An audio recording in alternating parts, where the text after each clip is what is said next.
I would put a conservative auction estimate of $40,000 to $60,000 on it. Holy cow, are you kidding me? I guess it was worth more than that $2 picture right next to it. Oh, amazing. Welcome to our channel.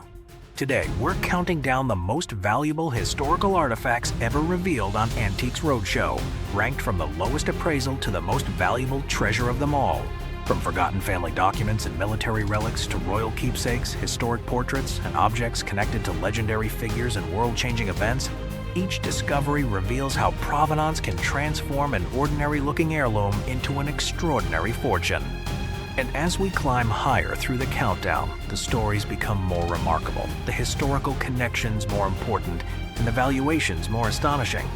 So subscribe, ring the bell, and stay with us as we uncover the historical treasures that left both their owners and the experts speechless. Some items are bought as souvenirs. Others are kept because they remind people of a special time in their lives. But the jacket in this case had a very different beginning. It was left behind on the ground, wet, muddy, and unwanted. Yet decades later, that same jacket would become one of the most recognizable relics from an event that helped define an entire generation. The jacket I picked up after everything was over on Monday morning. They were lying there in the mud, and I picked this one up and asked my girlfriend, "Do you want the other one?" She said, "Ew, no." Without the story behind it, this would look like nothing more than an old jacket in a worn program. But they came from Woodstock, an event that grew far beyond the boundaries of a music festival and became a cultural symbol remembered more than half a century later. What makes this story even more remarkable is that the owner was close enough to witness one of the festival's most unforgettable moments with his own eyes.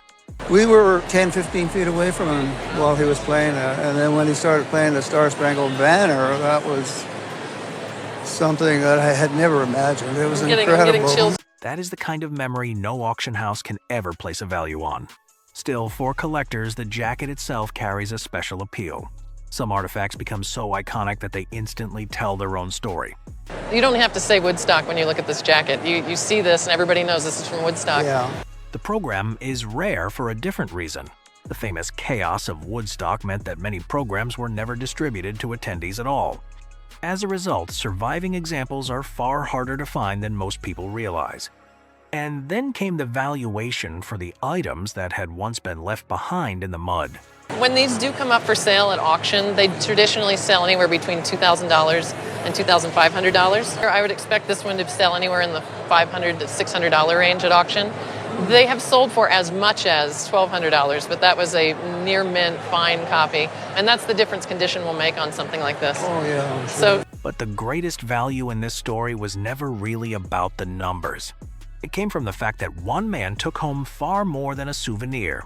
He took home a piece of Woodstock. And more than 50 years later, those memories remain just as meaningful as the day they were made.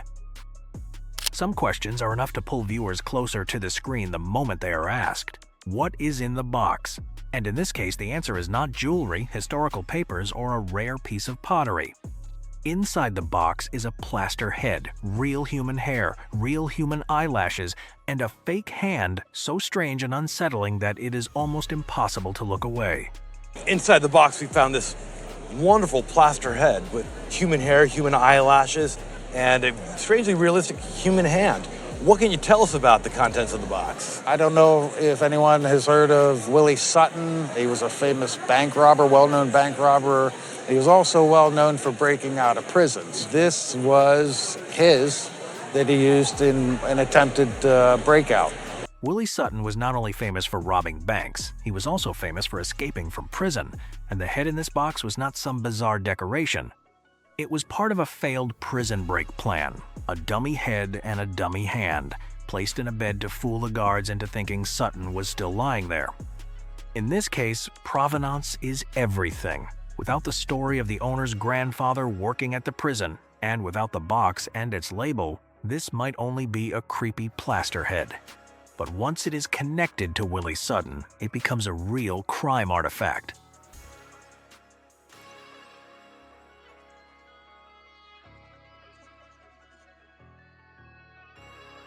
Hair from the prison barber shop, real eyelashes, a head made inside prison with a hand arranged as if it were gripping the edge of a bedsheet.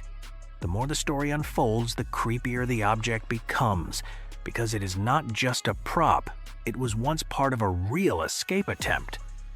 And after conferring with my colleagues, we were able to give it a very conservative auction estimate of $2,500 to $3,500. Wow, that's nice.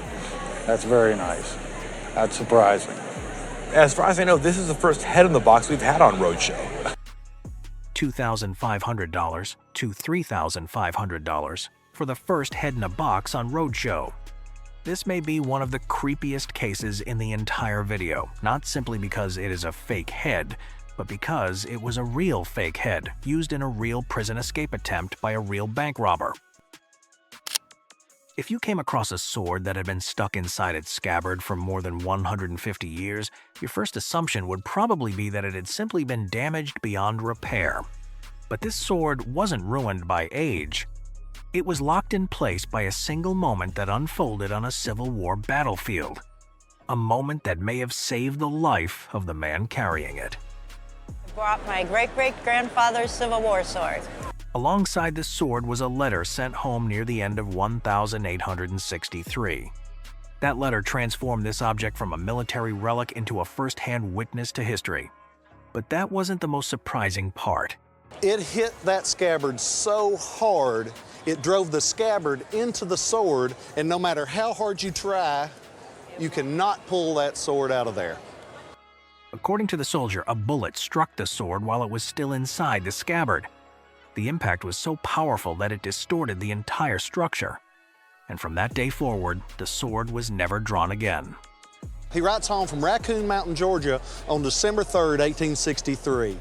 And he writes home that a ball, meaning a bullet, hit my sword while in the scabbard. I cannot get the sword out. I will send it home to you. Then the expert noticed something even stranger. The soldier had inserted the sword into the scabbard backwards, a mistake that would be almost impossible under normal circumstances. That could only mean one thing. Everything around him must have been complete chaos. What could have been happening that was so frantic, so desperate, that a trained soldier shoved his sword into its scabbard the wrong way? Something was going on crazy around him because he put the sword in backwards. Then it was hit. It probably saved at least his leg. And then the bullet came. The massive dent is still there today. A scar that tells a life or death story more clearly than many history books ever could. Without that sword, the bullet might have gone straight into the soldier's body. But did that incredible story actually make the sword more valuable? As a group, this is something that would need to be insured for about $5,000. Wow. About $5,000. Not the highest valuation on today's list. But very few artifacts can document the exact moment a human life may have been saved by nothing more than a piece of metal. And the next story will take us to an object created during wartime by a man who was living through that war himself. This next case begins with a ring that many people might judge only by looking at the diamonds. How large are the stones? Would it be worth more if they were removed and turned into something modern? But in antique jewelry, sometimes the greatest value is not found by changing a piece. It is found in everything the piece has managed to keep. Because this ring does not only carry diamonds, it carries a family story, a connection to the past, and a small piece of the Victorian era that survived for more than a century. The ring belonged to my great-grandmother. Who happens to be this lady here? That's that lady there, yes. In her court dress, perhaps, with fine lace and pearls, and that signals a pretty elevated status, doesn't it? She was married to a guy called Clement Smith, and he was Queen Victoria's vicar. Those few details immediately changed the story behind this ring. It was no longer just an old piece of jewelry. It belonged to a real person with a family history and a connection to the world of Queen Victoria through Clement Smith.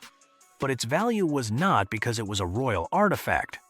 What fascinated the expert was how much of its original identity had survived. This is a Victorian 5-stone diamond ring, a 19th century style where multiple diamonds work together instead of relying on one large center stone. Over time, many antique rings have been altered. The stones are removed, recut, or placed into modern settings because people believe that will make them more valuable. But once that happens, something impossible to replace disappears: the original history. This ring was special because it still kept the setting, craftsmanship, and feeling of the period when it was created. Collectors are not only looking for diamonds. They are looking for pieces that still carry their original story. That is why the expert did not see this as a ring that should be taken apart. He saw it as a piece of the 19th century that had survived almost exactly as it was meant to be. And this would be a complete travesty because this is a mid-19th century ring looking absolutely wonderful as it is. And I don't think anybody would dream much of doing that. So very pretty, original condition, enviable, marketable. So £3,000 to £5,000. £3,000 to £5,000. But the real lesson was not only about the price. The value came from the fact that the ring remained unchanged after more than 150 years. If someone removed the diamonds, the stones would still exist. But the story around them would disappear. And that is what makes this Victorian 5-stone diamond ring special. Sometimes in antiques, the most valuable thing is not making something look newer. It is protecting the history that is already there. If someone handed you an identification pass bearing the name of an organization you'd never heard of, you would probably assume it belonged to some ordinary government department. But during World War II, the most ordinary names were sometimes invented to conceal the most extraordinary secrets. And that's exactly where this story begins. Not with a weapon, not with a medal, but with a simple pass. This is a pass for Lieutenant L.H. Massey of the Inter-Services Research Bureau.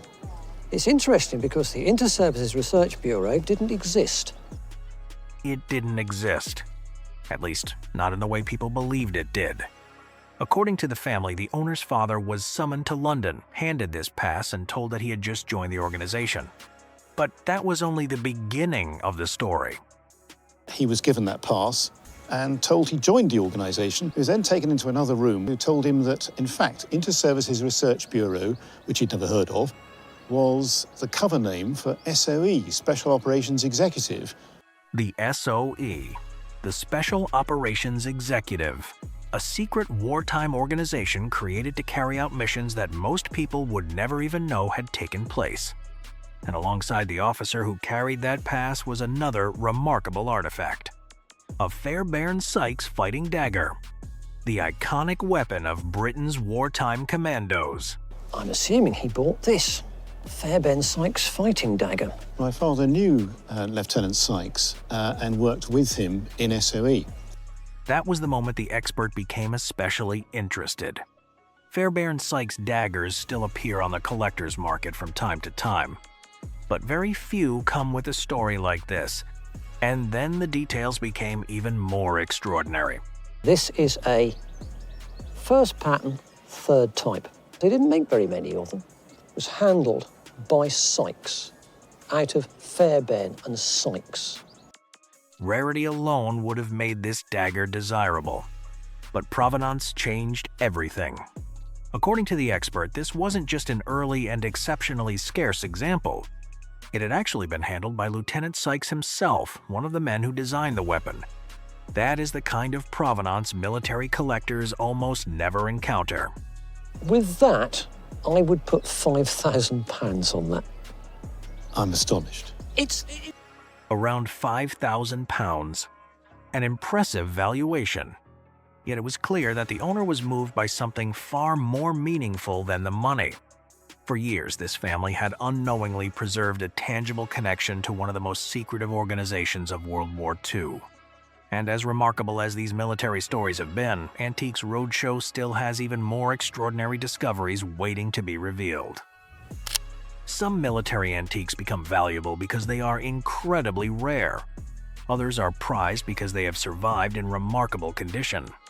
But sometimes a single name attached to an object is enough to change everything. And that is exactly what makes this pair of pistols so fascinating. They had remained in the same family for generations, along with a story that no one could truly verify, at least not until the experts began examining them. This pair of flintlock pistols has been in my family for generations. They originally belonged to William Colfax, who...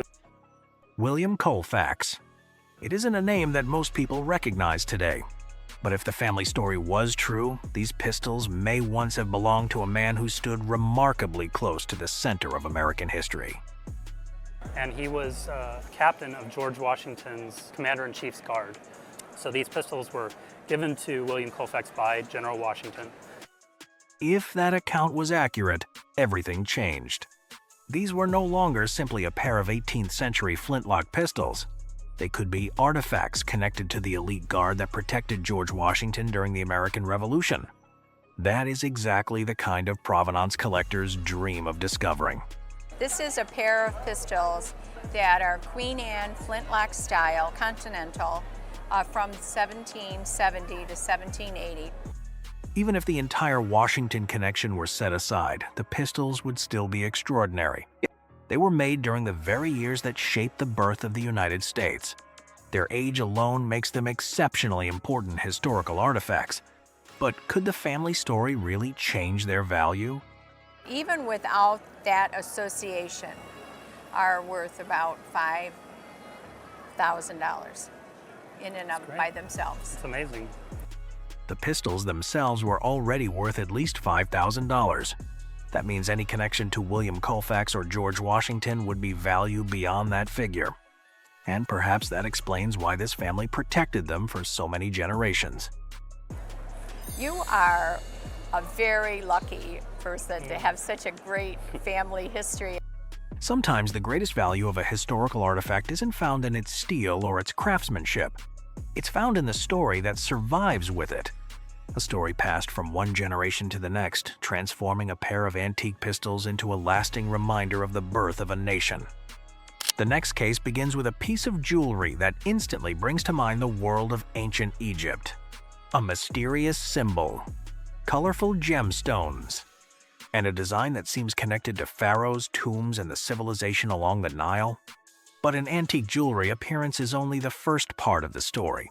The real question is not just what a piece looks like.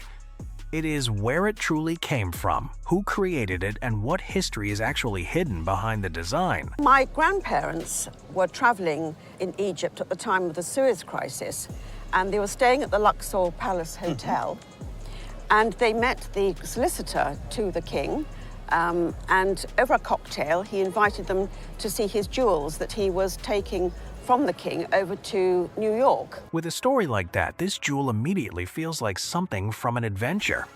A trip to Egypt, an unexpected meeting, and a piece of jewelry brought home with an unforgettable memory. But when the expert looked closer, the most important detail was not only where it was found, it was the style behind it. At the center is a winged scarab, one of the most famous symbols of ancient Egypt, connected with rebirth, the sun, and protection. Around that symbol are emeralds, rubies, sapphires, and diamonds, creating a dramatic and colorful design meant to capture attention. However, the truth revealed another layer. This was not a jewel from ancient Egypt. It belonged to the Egyptian revival style, where artists took inspiration from ancient symbols and recreated them through the craftsmanship of a later period. But that did not make it less valuable. Revival jewelry was not created to pretend to be an ancient artifact. Its value came from how another generation transformed its fascination with the past into art. With precious stones, detailed craftsmanship, and a powerful design, this jewel became more than just a decorative object. It became a piece that connected ancient inspiration with its own family history. And here in the sunshine is an extremely colourful, very concentrated, hugely theatrical and wearable piece of jewellery. And all of this comes together to a jolly nice value of something like £8,000. My goodness, absolutely no idea. £8,000. But the value was not because this was a treasure from an ancient tomb or a piece thousands of years old. It came from a different kind of history. This scarab jewel showed how the mystery of ancient Egypt continued to inspire jewelry long after that civilization was gone. It combined symbolism, gemstones, and craftsmanship into a piece with its own identity. And that is what makes antique jewelry so interesting. Sometimes the first story we imagine is not the real one, but the truth hidden underneath can be just as fascinating. This jewel may not have belonged to the pharaohs, but it still carried the mystery and imagination that made ancient Egypt unforgettable. Edward Donovan Lepidoptera watercolors. Could a collection of watercolor paintings of butterflies and insects be nothing more than old scientific illustrations? Or could they preserve an important chapter in the history of both science and art? When the owner brought these watercolors to Antiques Roadshow, no one expected such a small collection to tell such a remarkable story. But after only a few moments of examination, the expert realized these were far more than attractive illustrations. This is quite an amazing collection. Where did you get them from? I got them from an antiquarian book dealer in Petersfield. Was this very long ago? It was probably about 4 years ago. Before photography became available, illustrations like these were one of the primary ways people documented the natural world. Every detail had to be accurate, from the delicate wings of a butterfly to every leaf surrounding it. But what impressed the expert was not only their scientific precision, the artistic quality of the paintings was equally remarkable. Well, they are the most beautiful 1840s, 1830s watercolors, so detailed that they're absolutely immaculate. Not only are the butterflies fabulous, but the backgrounds and the leaves and the nettles and all the rest of it are just absolutely incredible. These works represent a rare combination of scientific observation and artistic craftsmanship. Rather than simply recording different species, they bring each subject vividly to life in a way few natural history illustrations of the period could achieve. But the discovery took an even more exciting turn when the expert noticed a familiar name written across the pages. Now, I noticed at the top it says Van Diemen's Land Lepidoptera, and I notice on this one it says Chinese Lepidoptera. Now, I do know of an author who did a book on Chinese Lepidoptera, and his name was Donovan. That clue pointed to Edward Donovan, one of Britain's leading natural history illustrators. If these watercolors were truly connected to Donovan's published work, they represented far more than a beautiful collection of paintings. And when the owner revealed what had originally been paid for them, the biggest surprise finally arrived. And we paid about £400. Right. I think you better go and buy the others off him. I think you wouldn't sell them. No. Well, I think you're 22. It's such a pity to break them up in many ways, yeah. But you're 22 are worth in the region of £10,000. Purchased for only about £400, this remarkable group of watercolors became one of the memorable discoveries on Antiques Roadshow.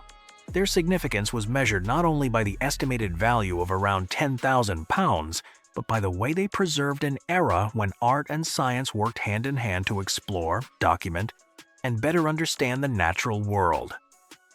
A family portrait is already enough to make people curious, but this painting came with something darker, a ghost story. The sitter is believed to be Aaron Delano, a young New England sea captain, born in 1767 and lost at sea in 1794.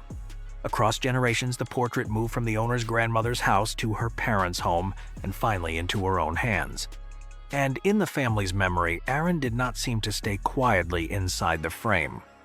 We believe this is Aaron Delano, and he would be my 5th great-granduncle. He's actually been hanging in my grandmother's house when I was young, and then went to my parents' house, and now I own him.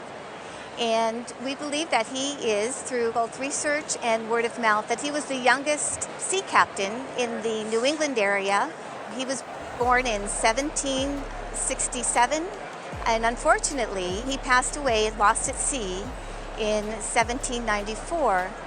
But while he was alive, and we believe he was doing a trade route on the New England coast from Plymouth and Nantucket up the coast to Turner, Maine, and sometimes to Nova Scotia. Over the years, we have decided as a family that he's probably haunted. But when the appraiser looks at the painting, the haunted part is only the first hook. The real value is hidden in the details. A young man, finely dressed, shown beside a map and a maritime instrument. This is not just a portrait of a relative. It almost tells the viewer his occupation, his status, and the life he lived at sea. In other words, the painting is not just asking who he was, it is already giving clues. We see portraits of people's relatives all the time, and very, very seldom do we ever see anything with this much going on in it. It's as much an illustration of his occupation as anything else. But he's very handsome, he's young. I love his face and the way that's painted, and I love the patterned cloth on his vest. And there he's using the tools of his trade. That looks like a map, and that instrument is an octant. Those details are exactly what push the value higher. The painting is oil on canvas, American, and from the 18th century. Its condition is not perfect, with wear and loss visible in places, but the important areas are still strong: the face, the instruments, and the details that caught the attention of the folk art table. Because this is an oil on canvas, and we know that it's 18th century, and we know that it's American. So you add all that up with what's illustrated in this, and I think you have something that's very extraordinary in terms of what appeals to people who collect Americana and folk art. We don't know who the artist is, because lots of times these artists were itinerant, and we don't know who a lot of them were. Just in the condition that it's in right now, it's got paint loss. If you look right here, I think there's actually some film on the glass. Oh, okay. But most importantly, there's no loss in his face or in the instruments and the detail of the painting that I think really makes it valuable. Then comes the valuation. A painting once remembered for footsteps in the hallway turns out to be far more than a family ghost story. It has moved from private legend into the world of Americana, where history, identity, and condition all matter. In as-is condition, its value would be $8,000 to $10,000. Hey, that's good. It's exciting. $8,000 to $10,000 for the portrait of a sea captain who vanished at sea.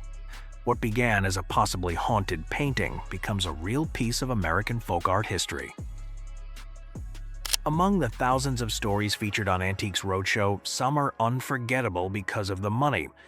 Others stand out because of their history. But the next story is remarkable for an entirely different reason. It begins with an old box of World War II memorabilia, and it ends with a reunion so extraordinary that it almost feels impossible to believe. So I brought some of my dad's World War II memorabilia. He was a Dutch Jedburgh, a special ops soldier, and he jumped with General Gavin of the 82nd Airborne. Right from the beginning, it was already a fascinating story. A special operations soldier, a wartime parachute mission, a connection to one of the most respected American generals of World War II. But then the owner shared another detail that made everyone listen even more closely. My dad was walking point, and he spotted a machine gunist in the tree and shot him before the machine gunnist had a chance to shoot General Gavin. So General Gavin has always credited my dad with saving his life. Up to that point, many people might have assumed it was simply a remarkable family story passed down through the generations. Then something happened that no one in the room could have expected. Right there at the Antiques Roadshow event. I know the story that he saved my grandfather's life, because my grandfather was General Gavin. The room fell almost completely silent. Two families who had never met before suddenly discovered they had been connected by a single moment on a World War II battlefield decades earlier. It was the kind of coincidence that would seem unbelievable if it appeared in a movie. But the meat of the value of what you brought today is right here in those three wings. Really?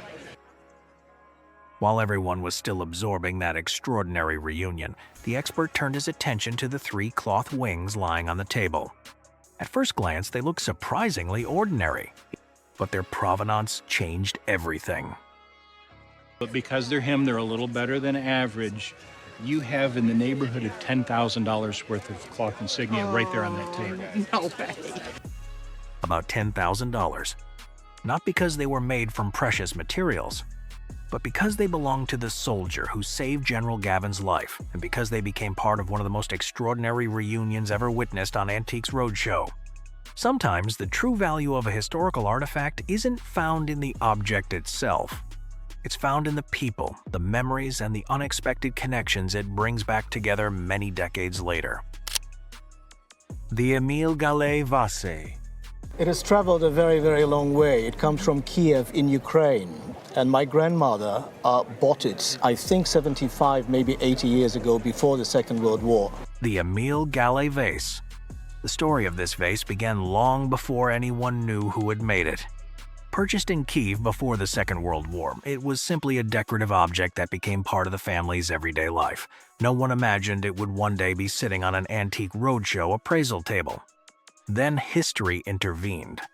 The war scattered the family. The owner's grandfather went off to fight, while her mother endured years of hardship during the Nazi occupation. When the family finally returned to Kiev after the war, they had no idea whether any of their possessions had survived. And inside the bundle was all their crockery, and on top of it was this vase. No. So it survived all those trials and tribulations. Against all odds, the vase was still there. It had survived the war, the displacement, and the uncertainty that followed. Years later, during a visit to a museum in Berlin, the family noticed a vase with remarkably similar colors and decoration. The label beside it sparked their curiosity. Back home, they began researching the piece more carefully. The minute I saw it, I knew said Galley. The expert immediately recognized the signature style of Émile Galley, one of the most important figures of the French Art Nouveau movement. Created around 1890, the vase featured sophisticated cameo glass techniques, layered colors, and distinctive sunflower motifs that reflected Galley's artistic vision. Émile Galley, at the end of the 19th century, was one of those artists who really took the movement of Art Nouveau in France to a whole new level. This was more than a beautiful decorative object. It was the work of an artist who helped define an entire artistic movement. Eventually, the discussion turned to value. If you had to go out and replace this vase, you are looking at something in the region of £8,000 to £12,000. £8,000 to £12,000 for a vase. Yet for this family, its greatest value was never financial. It was a piece of history purchased by chance in Kiev, carried through one of the darkest periods of the 20th century, and finally recognized for what it truly was, a surviving work of Émile Galley. Now, this is a magical way to start. At first glance, these look like old stage weapons, the kind of props that might sit forgotten in a storage room. But these two pikes came from one of the most beloved films ever made, The Wizard of Oz. The owner bought them back in 1984 for $595. And at the time, that probably felt like a serious movie memorabilia purchase. But decades later, that price would look very different. I purchased these swords from the Wizard of Oz movie from an auction company in California. I paid $595 for them back in 1984. And that is where the fun begins. These were not random fantasy props. They belonged to the Winkies, the guards serving the Wicked Witch of the West. So already, this is not just a pair of spears. This is a piece of Hollywood history tied directly to one of cinema's most iconic villains. Now, there were probably about 15 of the Winkies, so it's hard to know how many actual spears exist. The real value comes from rarity and recognition. There were not many Winkies on screen, and there may be even fewer surviving props today. Add the MGM connection, the Adrian costume design link, and the movie's legendary status, and suddenly this old pair of pikes becomes far more than decoration. One of them sold in the late 90s for $7,500, and the price has escalated since then. One now on the auction market would bring about $15,000. Wow. You have two of them, and two of them would bring in excess of $30,000. Excellent. Not bad for a $595 purchase. One pike could now bring around $15,000, but the owner has two, pushing the estimate beyond $30,000. A perfect opening find. Strange, cinematic, instantly recognizable, and worth a fortune. And from here, the countdown only gets weirder. 1945, Robert Rauschenberg oil portrait. Long before Robert Rauschenberg became a giant of modern American art, he painted a simple portrait of a fellow serviceman, and that quiet moment would one day become far more important than anyone expected. But what made this piece special was not the person in the portrait, it was the person who created it. I brought a portrait of my father by Robert Rauschenberg. My father was in the service in 1945. I became friends with Robert Rauschenberg. The detail that changed the entire story was the moment when the painting was created. In 1945, Robert Rauschenberg had not yet become a famous name in modern American art. This was an extremely early period, when he was only beginning to explore his creative path. And that was exactly what made an ordinary family portrait become much more interesting. But for many years, the family saw it in a completely different way. Yeah, we did. Actually, we always had two pictures on the wall, and the one was probably a $2 picture, and then this was this one, and being lime green and everything, you'd always assume the one on the right was always the more expensive one, but my dad says, no, this is signed by Robert Rauschenberg. This is what creates some of the most surprising moments on Antiques Roadshow. A valuable object is not always lost or hidden away. Sometimes it has been there the entire time, but the true story behind it has never been discovered. But with a major artist like Rauschenberg, a signature alone is not enough. The next important step is proving the history of the artwork. And I think these are great because they actually show, this one right here shows your father sitting while in the Navy with Robert Rauschenberg. Yes, exactly. The additional evidence helped directly connect the painting to the artist. In the art market, provenance can make an enormous difference, especially with works from a rare period of a famous artist's career. And when all these details came together, the true value of the portrait was finally revealed. I would put a conservative auction estimate of $40,000 to $60,000 on it. Holy cow, are you kidding me? I guess it was worth more than that $2 picture right next to it. Oh, amazing. Its greatest value was not only found in the famous signature, but also in the story of an ordinary moment preserved before a young serviceman became an art legend. Moglia micromosaic plaque of Beatrice Cenci. Could a piece that looks like a painting actually be created from thousands of tiny pieces of glass almost impossible to see individually? At first glance, many people might think this is a classic portrait, but the secret behind this artwork is that it was not created with a paintbrush at all. After years of being kept within the family, this special piece was brought to Antiques Roadshow to uncover the true story behind it. It's a micromosaic. We don't know if it's from Italy or Russia. It's by the artist Moglia, but there's a father and a son, so that's one of the things I'd like to find out. My grandmother was an antique dealer. What makes micromosaics so remarkable is the craftsmanship behind the process. Instead of using paint, the artist must arrange countless tiny pieces of material to create light, shadows, and depth that resemble an actual painting. But when the expert examined it more closely, one detail about the material made the story even more interesting. Are these stone or mosaics are stone often. These are neither ceramic or stone. These are actually glass. These tiny glass pieces allowed the artist to create subtle variations of color, making the face, clothing, and smallest details appear incredibly lifelike. But beyond the technique, another important factor that determined the value of the piece was the person who created it. So you mentioned Moglia. It is signed Moglia here on the margin. There are three of them, Luigi, Augusta, there was Domenico. They all flourished in the 19th century when they were making these wonderful works of art. I don't know for certain, but I think it's by Luigi.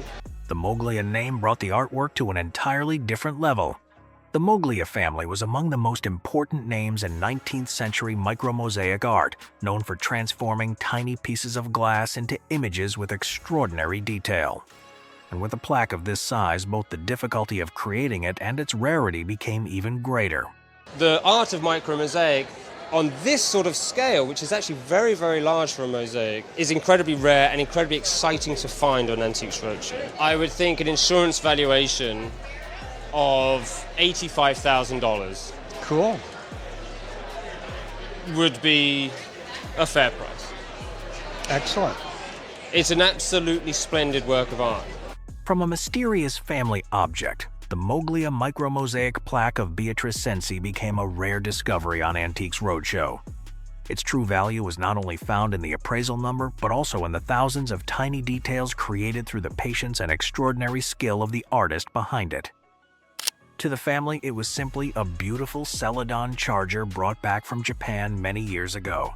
No one imagined they had been living with a masterpiece created for the imperial court of China. It is a Celadon bowl that was a gift to me from my uncle, who brought it from Japan. This stuff sat in my grandmother's attic for a good many years, and finally he rediscovered it and gave it to me as a Christmas gift to my husband. The charger remained in the family as a special Christmas gift, and for years that was the end of its story. It was so large that the owner even took a photograph of her cat sitting comfortably inside it. Everyone laughed at the memory, but while the audience enjoyed the story, the appraiser was already focused on something entirely different. I've actually got a picture of my cat sitting in that bowl at some point or another. The first is the label on this box. The first thing he examined was not the charger itself, but the wooden presentation box. That box unlocked the entire mystery. It revealed that this was not a Japanese piece at all, but an imperial Chinese Celadon charger made during the Yongjung reign.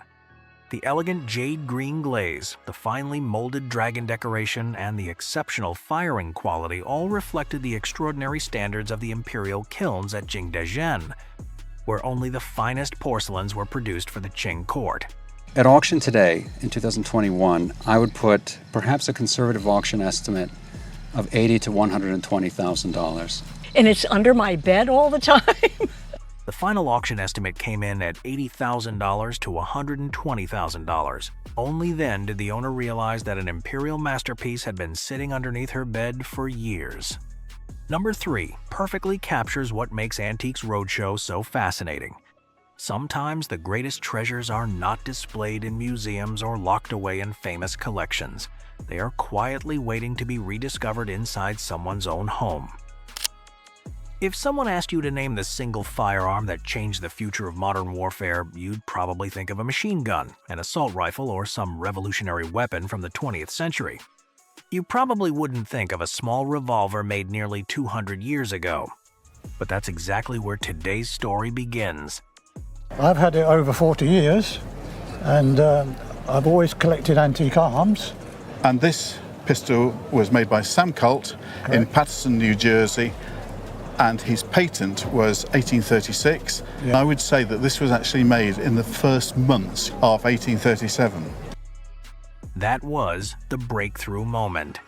Because if the expert was correct, this wasn't simply an early Colt revolver. It could be one of the very first examples produced after Colt's revolutionary design entered the world. And that changes everything. Today, firing 5 rounds without reloading sounds completely ordinary. In 1837, it was a different story. Most soldiers were still carrying firearms that fired once and then required a lengthy reload before they could shoot again. In a real fight, those extra seconds could mean the difference between survival and disaster. And you would have 5 shots because it's a revolver. Yeah. Now, Colt didn't invent the revolver, he just perfected it. And that perfection is what made this firearm so important. It proved that sustained firepower was possible. It showed what the future could look like. For many historians, firearms development can almost be divided into 2 periods, before revolvers like this and after them. The experts certainly believed its importance went that far. In my opinion, this is the most important firearm ever made in the development and the history of firearms. By now, there was only one question left. How much was something like this actually worth? And perhaps even more surprising, how much had the owner paid for it all those years ago? So, how much did you buy it for? Originally, I paid £150 for it. Well, I have no reason to doubt that it's not a right one. If it is, then I think it's got to be £150,000. From £150 to £150,000. A 1,000-fold increase. The kind of valuation that would shock almost any collector. But even that wasn't the biggest surprise. After decades spent examining historic firearms, the expert believed he was looking at the single most important firearm he had ever encountered on Antiques Roadshow. And somehow, this was only the beginning of our countdown. The John F. Kennedy jacket. How much could an old jacket really be worth? The answer depends entirely on who once wore it. If jackets could talk, I think this one would have an amazing story to tell. This jacket belonged to JFK, the President of the United States. If that claim was true, this was no longer just a jacket. It was a piece of history connected to one of the most recognizable political figures of the 20th century. But in the world of celebrity memorabilia, a claim alone is never enough. The real value lies in the story, and whether that story can be proven.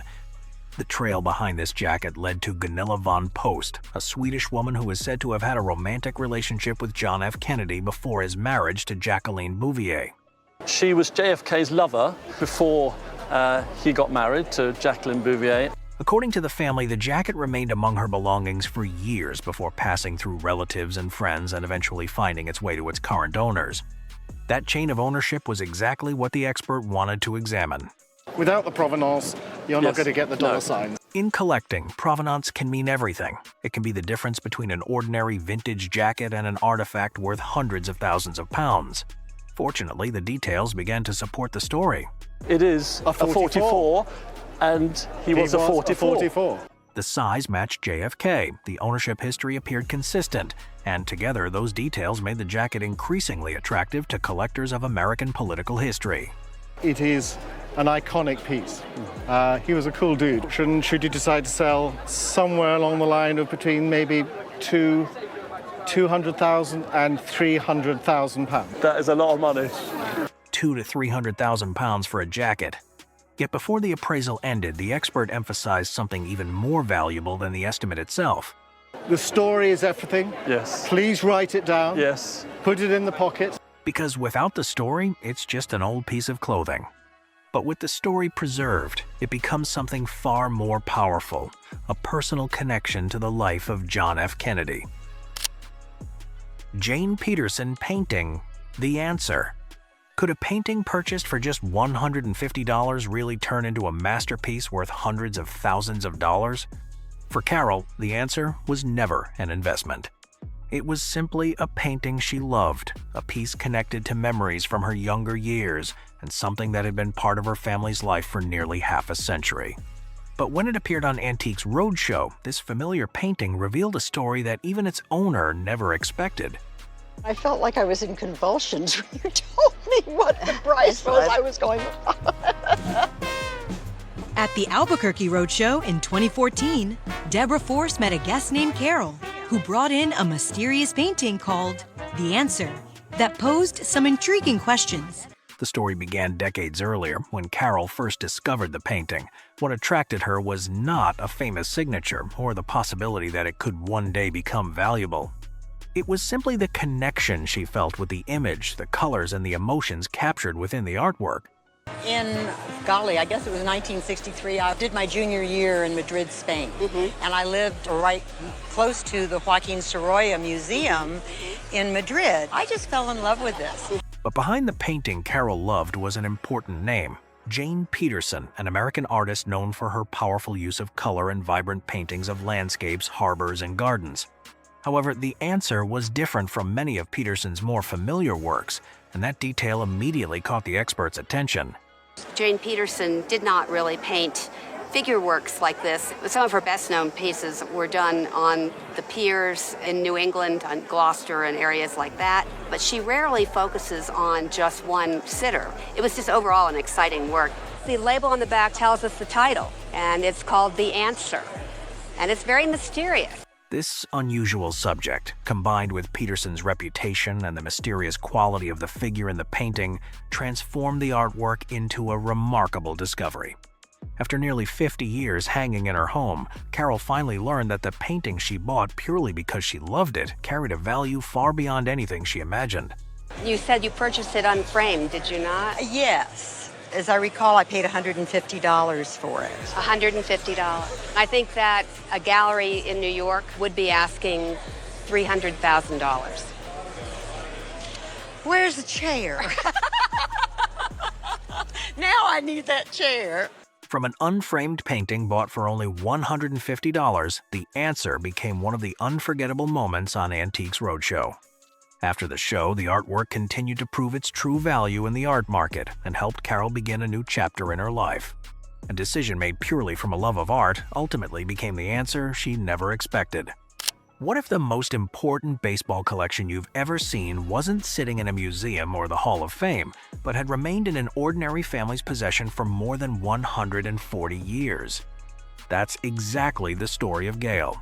When she arrived at the appraisal table, she brought only a few old baseball cards and a faded letter that had aged with time. At first glance, the collection looked surprisingly modest, but within seconds the expert realized this was anything but ordinary. These are among the oldest baseball cards in existence. The story begins in 1871. Gail's great-great-grandmother ran a boarding house in Boston. And the people staying there were not ordinary guests. They were members of the Boston Red Stockings, one of the earliest professional baseball teams in American history. Back in 1871, my great-great-grandmother had a boarding house in Boston, and she housed the Boston baseball team. The players lived there, shared meals there, and became part of the family's everyday life. Because of that connection, a young boy in the family began saving cards of the very players he saw on a regular basis. But the most remarkable item wasn't the cards. It was a letter. While they were on a road trip in 1871 visiting the Washington Olympics, they got rained out, and they wrote her a letter at their boarding house telling her how much they missed her. Just imagine that for a moment. An entire baseball team traveling on the road took the time to write to the woman who had cared for them. And on that letter were the signatures of nearly the entire roster. The signatures of men who helped lay the foundation for professional baseball in America. Tremendous. To have anything with their signatures on it is phenomenal. This wasn't simply sports memorabilia. It was a surviving piece of baseball's earliest history. And when the expert assembled everything into a single archive, the atmosphere immediately changed. It is the greatest archive I have ever had at the Roadshow. That alone was an extraordinary statement. But the real shock was still to come. If you're going to insure it, Insurance, okay. I would insure it for at least $1 million. Are you serious? Oh my. Holy smokes. $1 million. For a handful of old baseball cards, one old letter, and a family story that had survived for more than a century. Because sometimes the greatest value isn't found in the object itself. It's found in the fact that it survived long enough to tell a chapter of history the world had nearly forgotten. If someone told you that an old cigar box sitting in the corner of a closet could contain a small fortune, most people probably wouldn't believe it. But that's exactly how this story begins. No safe, no climate-controlled storage room. Just an old box that had been forgotten for decades. I found them in the cigar box that you see in the back of the closet. Inside that box was a baseball card collection that even experienced collectors would love to own. And within minutes of examining it, the expert realized these were far from ordinary cards. This was a collection of 1,948 Leaf baseball cards, one of the most sought-after post-war baseball card sets ever produced. But the discovery that changed everything came down to a single name. The rookie card of one of the most important people of the 20th century, Jackie Robinson. Jackie Robinson, the man who broke Major League Baseball's color barrier and became one of the most influential figures in American sports history. Owning one of his rookie cards would already be remarkable. But the owner didn't have just one. You got 3 of those. Yeah. 3 rookie cards, all sitting inside an old cigar box. All surviving for decades with almost no one paying attention to them. And Robinson was only the beginning. The collection also included names like Ted Williams, Bob Feller, and Satchel Paige, legends who helped define an entire era of American baseball. 1948 was kind of one of the first years after the war that a card set was produced, so there were a lot of rookies in that set. Okay. As the appraisal continued, the value of the collection began climbing quickly, especially the Jackie Robinson cards. Because these sell for between $15,000 and $20,000 each. Oh my God. Right? Okay. $15,000 to $20,000 for a single card. And that was only part of the collection. Then came the number that left the owner nearly speechless. I would put an insurance estimate on just these 1948 leaf cards, the whole collection here, of $150,000. $150,000, all from an old cigar box sitting in the corner of a closet. And that's what makes hidden treasure stories so fascinating. Because sometimes the most valuable thing in your house isn't locked away in a safe. It's simply waiting to be discovered after years of being forgotten. Diego Rivera's El Albañil. The painting for some time was in bad condition, and it was hanging behind a door. Behind a door? Behind a door in the house. If that door was open, then you couldn't see the painting. That was the story behind Diego Rivera's El Albañil. The owner's family had possessed the painting for more than 80 years, yet for much of that time, they had no idea they were living with an important piece of Mexican art history. What immediately caught the experts' attention wasn't the painting's condition, but the story surrounding it. In the art world, there is one phrase that always excites researchers. There are two extraordinarily intriguing words in an artist's catalog of paintings, and those are whereabouts unknown. For decades, El Albañil had been considered a lost painting. Records of the work still existed in Mexico City, but nobody knew where it was. Now, after years of being missing, it had unexpectedly surfaced on the Antiques Roadshow appraisal table. Diego Rivera, who is arguably one of the most important Latin American 20th century artists, was only 18 years old. Rivera painted this work in 1904 when he was just 18 years old. It comes from an extremely early period in the career of the man who would later become one of the most important Latin American artists of the 20th century. Even the signature tells part of that story. It's a very young man's signature. It's one of his school signatures rather than the more formal, mature signature that we'll see later. Oh, really? After being authenticated and restored, the painting was no longer a forgotten family possession. It had reclaimed its place in the history of art. I think you have something of a painting trifecta here. A great artist, a remarkable story, and an important painting. That combination led to an extraordinary valuation. I would be putting a retail estimate on the piece of between $800,000 and $1 million. Seriously? Seriously. Oh my gosh. Wow. Unbelievable. I did not expect that. I'm astounded. Many sports collectibles become valuable because they are connected to a legendary athlete. This medal is different. Its significance comes from the moment it represents. At first glance, it appears to be nothing more than an old Olympic gold medal that has been carefully preserved by a family for generations. But this medal carries the date 1936. Berlin, the first Olympic Games in which basketball was officially included as a medal event. And it was awarded to Uncle Carl, a member of the very first United States basketball team to win Olympic gold.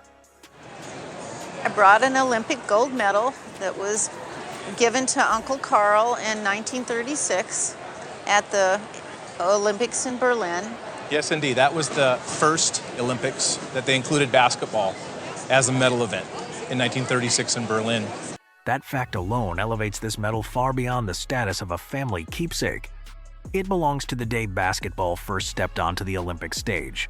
What makes this story even more fascinating is that Uncle Carl rarely talked about that achievement. He was known as a quiet man.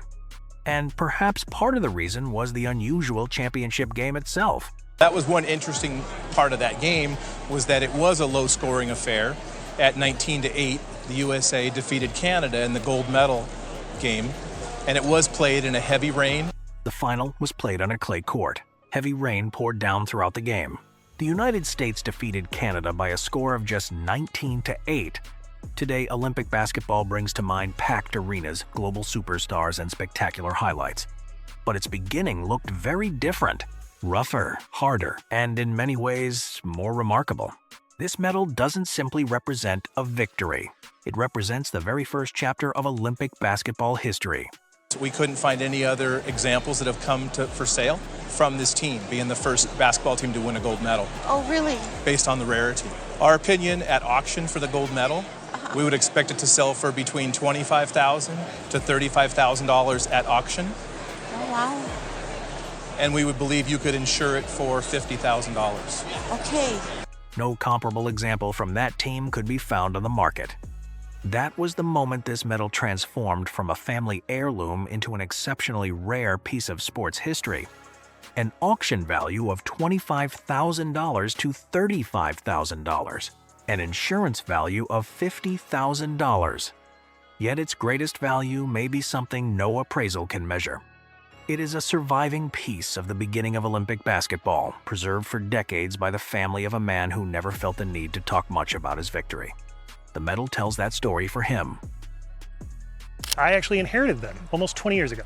It was on my mother's side. They got to my mother from her uncle Robert, and then before Robert, it was with George. So from what I understand, these spoons were part of a story time. So for instance, Uncle Bob would, sit all the kids down and he would display the spoons.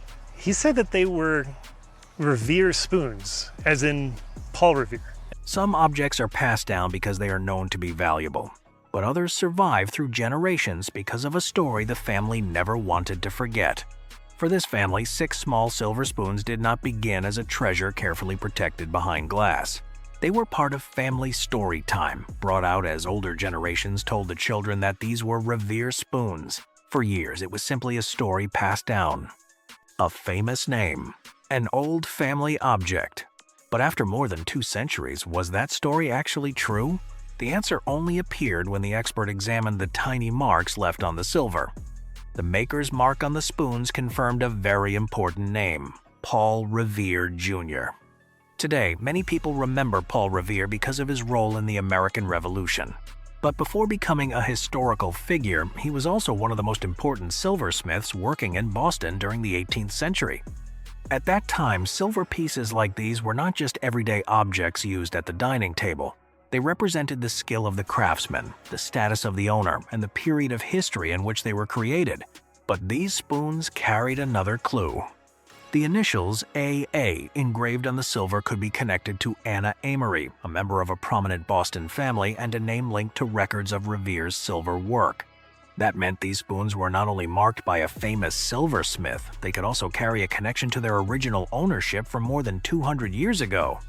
For collectors, details like this can change everything. An antique silver piece already has value, but a complete set of 6 still kept together, carrying the maker's mark and a story that can possibly be traced back through history that belongs to a completely different level. After generations of being preserved, what this family had kept was not just a group of silver spoons, it was a small piece of early American silversmithing history. Were these to come up in an auction of like property and well publicized, we'd expect them to carry an auction estimate of $20,000 to $30,000. Wow, really?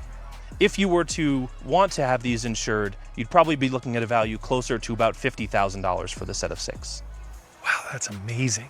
That's amazing. These spoons were not just believed to be connected to Revere. They actually carry the mark of one of the most important figures in American silver history. Agatha Christie is, of course, famous for her stories of murders and mysteries. And you discovered an Agatha Christie mystery all of your own. I did. Agatha Christie is famous for mystery stories, where small clues slowly reveal an unexpected truth. But this time, a mystery connected to her name appeared in real life. It all began when a fan joined an auction at Greenway, the holiday home that once belonged to Agatha Christie. What she bought was not an expensive piece of jewelry, but simply an old trunk connected to the author she admired. But nobody knew that this ordinary-looking object was hiding a major surprise inside. So I put a bid on this very tatty-looking trunk, and I hadn't seen it, obviously, because put a telephone bid in, and then had a phone call from them to say, yes, you've got it. So after the trunk was brought home, the story began to feel just like a detective novel. A secret remained locked away inside, waiting for the right moment to be discovered. And when the box was finally opened, this simple souvenir turned into a real treasure. what I didn't realise is that when I got the trunk home, there was a strong box in it that was locked. So it sat in my house for probably 12 months without me opening it, because I thought fate will take a hand one day. And in the end, fate was actually a builder with a crowbar who opened it. What was found was not valuable only because of the diamonds inside. In the collecting world, a connection to a famous figure can transform a beautiful object into something with a much more powerful story. And the combination of real jewelry, its link to Agatha Christie, and the surprising discovery made this a truly unforgettable find. And couldn't really believe that what was in there. There was a diamond ring. Oh, this diamond ring? A diamond ring. In the end, the diamond brooch reached £22,000, while the diamond ring sold for £17,500. From an old trunk bought because of a love for Agatha Christie, the owner discovered a real mystery, almost like a story from one of her own novels. 1961 Leonora Carrington painting. At first glance, this painting feels less like a work of art and more like a scene from a strange dream. Its mysterious creatures, unsettling figures, and surreal imagery immediately raise one question. Who could have created a world like this? The answer is Leonora Carrington, one of the most influential women of the Surrealist movement and an artist whose true importance wasn't fully recognized by the art market until decades later. I know there's an artist by the name of Leonora Carrington, and that she lived in Mexico. Originally, she came from Europe, but that she came to Mexico after the Second World War. Much more than that I don't know, except I know that she was a surrealist. Born in England, Carrington later moved to France before eventually settling in Mexico, where she created many of her most celebrated works. After the trauma of World War II, her personal experiences shaped a style unlike anyone else's, blending fantasy, symbolism, and reality into deeply personal paintings.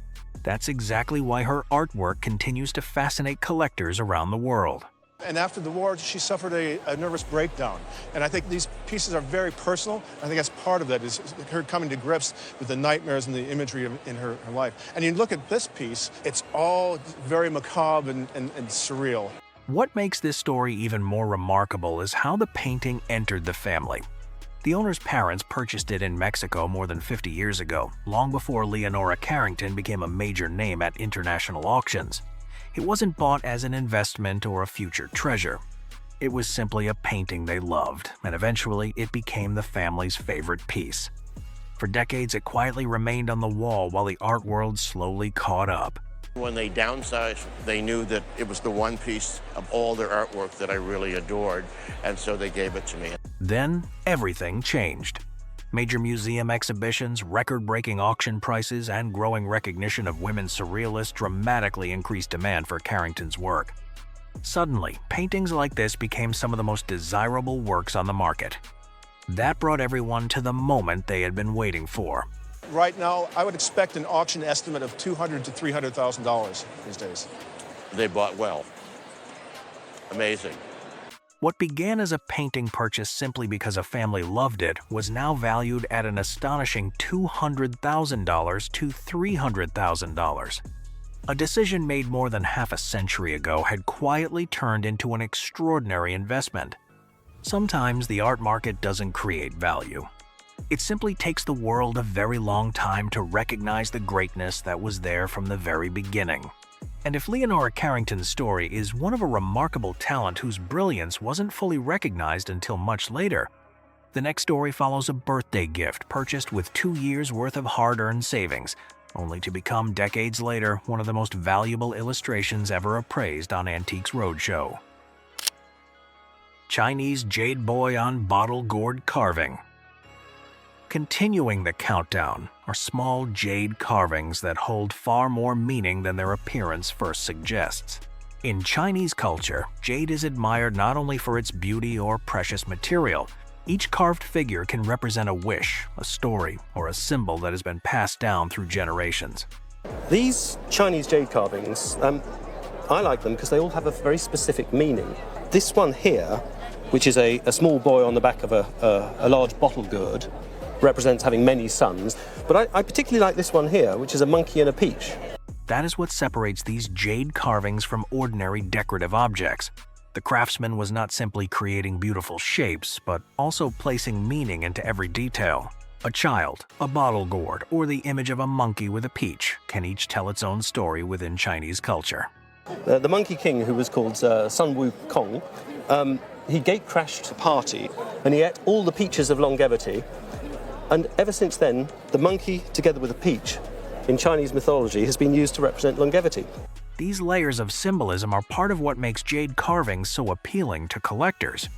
Their value is not only based on size or the quality of the stone, but also on the craftsmanship, cultural meaning, and the artist's ability to transform a piece of jade into a small story. And the journey of this collection began many decades earlier.